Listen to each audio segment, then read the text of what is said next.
Olá, estamos aqui mais uma vez na TV Mundi, apresentando o nosso programa Emprego em Carteira. Patrocínio da Inforcomp, uma empresa de desenvolvimento de softwares e hardwares na área de departamento pessoal, como folha de pagamento, ponto eletrônico e controle de acesso à obra. O tema de hoje é terceirização de mão de obra. Nós vamos abordar esse tema porque há muito tempo atrás, a construção civil, há cerca de 30 anos atrás, a construção civil, com uma série de problemas com os seus trabalhadores, em administrar os seus trabalhadores, em pagar encargo social, descobriu a grande sacada, ou aparentemente a grande sacada, que era terceirizar a mão de obra. Então, ficou fácil, ficou legal. Agora eu não trato mais direto com o trabalhador, né? Vou terceirizar a mão de obra, vou contratar empresas de mão de obra, né? Uma para pôr gesso, uma para ferragem, uma para pintura, e eu, construtora, vou ter apenas meia dúzia de funcionários, engenheiros, né? E o resto tudo terceirizado, e acabou o meu problema com mão de obra, cara. Agora eu trato com as empreiteiras, trato direto com as empreiteiras e não tenho mais problema com os trabalhadores, né? Isso durou muito pouco tempo. Por quê? Começou o Ministério do Trabalho, os juízes, né, começaram a não aceitar isso. Quer dizer, quando a construtora contratava uma empresa e essa contratava um trabalhador, e por qualquer motivo esta empreiteira não tivesse agido corretamente, por exemplo, não tivesse registrado esse trabalhador, não tivesse pago as horas extras para esse trabalhador, teoricamente a construtora achou que, isso daí agora ficou problema da empreiteira. Mentira. Nos processos trabalhistas, os juízes começaram a usar o conceito de culpa solidária. Quer dizer, eu, construtora, contratei uma empreiteira e ela não pagou as horas extras, eu tenho culpa solidária. E normalmente a bomba fica na mão da construtora. Ela, construtora, que obviamente tem mais poder aquisitivo, às vezes as empreiteiras são pequenas empresas, né? E às vezes até na hora que dá uma bucha dessa de ir para um processo trabalhista, eles fogem, né? O que aconteceu? A bucha fica sempre para a empreiteira.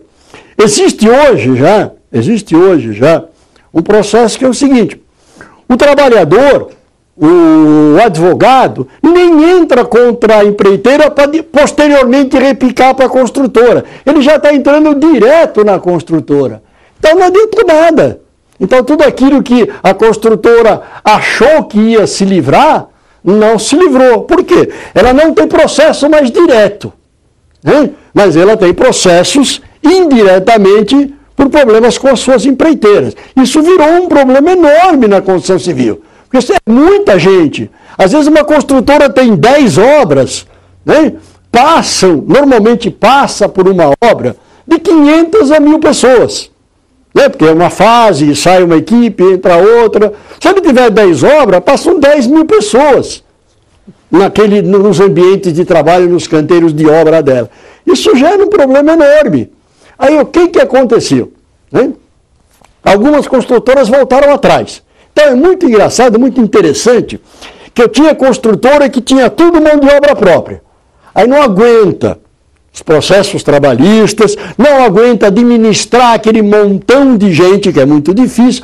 Terceiriza. Ótimo, que alívio. Aí começam os problemas da terceirização, né? Começa a ter esse monte de problema, é difícil você administrar, às vezes, uma outra empresa para ela administrar o funcionário, começa a ter problemas operacionais, e esses problemas vão crescendo. Aí ela fala, então vou voltar, contratar tudo de volta. Aí começa a ter problema, terceiriza outra vez. Hoje, a gente percebe que grande parte das construtoras trabalham com mix. Ou seja, uma parte da mão de obra, talvez aquela parte mais importante, aquela parte que o cara vai permanecer na obra, o curso inteiro da obra, ela está fazendo com mão de obra própria. Aquela parte que não é gesso, que ele vai entrar só numa fase da obra, não, terceiriza. Então hoje está acontecendo muito isso, a terceirização parcial. Fica com uma parte interna e uma parte terceirizada. Aí tem os dois problemas, né? Tem o problema da equipe interna e tem o problema de administrar as empreiteiras, que é muito difícil administrar essas empreiteiras. Por quê? Quando o funcionário é meu, do meu departamento pessoal, eu sei o que eu estou fazendo com ele. Então, quando a construtora com o seu funcionário, ela sabe que, por exemplo, ela registrou o funcionário, ela sabe que ela exigiu o ASO, né? Ela sabe como é que ela está fazendo. Agora, quando eu terceirizei a mão de obra, eu não sei o que o cara está fazendo lá na outra ponta. Quer dizer, eu contratei uma empresa, daqui a pouco ele está fazendo tudo errado lá. Então, a terceirização, ela demanda uma administração do terceiro. De algum jeito, eu, construtora, tenho que tomar conta da empreiteira para saber se ele, lá na outra ponta, está fazendo tudo isso direitinho, se ele está registrando todo mundo, se ele está recolhendo fundo de garantia, se ele está fazendo as coisas de segurança do trabalho. Então fica difícil, porque aí eu tenho várias empreiteiras, eu tenho que administrar todas as empreiteiras, isso demanda um trabalho muito grande. E é isso que nós vamos abordar hoje.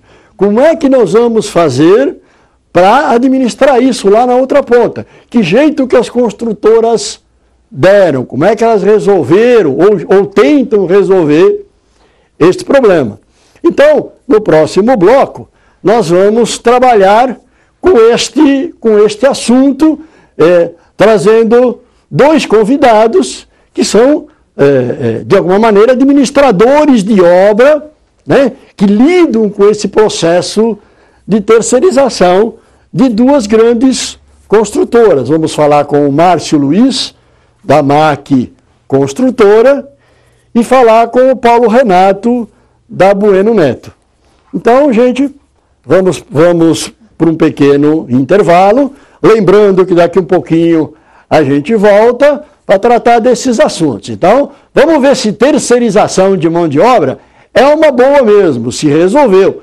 Toda empresa terceiriza a mão de obra, né? Tem sempre uma parte terceirizando. A gente está focando a construção civil, porque a construção civil terceiriza muito, terceiriza tudo, mas toda a empresa, de uns tempos para cá, começou a terceirizar alguma parte do seu trabalho. A indústria automobilística terceiriza bastante, então tem muita gente terceirizando. Então vamos explorar esse assunto daqui a pouquinho, voltamos já.